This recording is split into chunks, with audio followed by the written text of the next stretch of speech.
Et puis on en vient au message mitigé de la Fed. L'amélioration du marché du travail renforce la perspective d'une hausse des taux.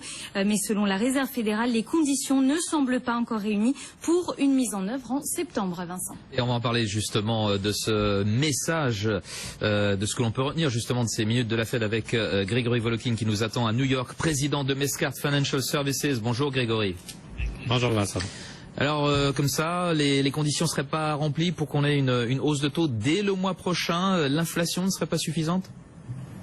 Il fallait surtout pas attendre des minutes de la Fed, une révélation, mais des commentaires. Les commentaires vont exactement dans le sens de ce qu'on sait.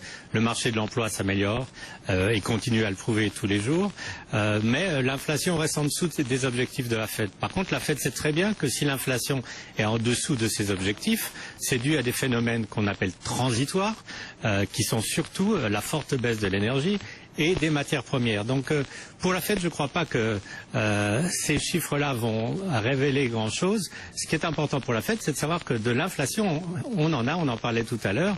Si vous regardez par exemple le logement, le prix du logement aux États-Unis, les loyers, ça représente 30% des dépenses de consommateurs. C'est une hausse de entre 10 et 15% annuelle.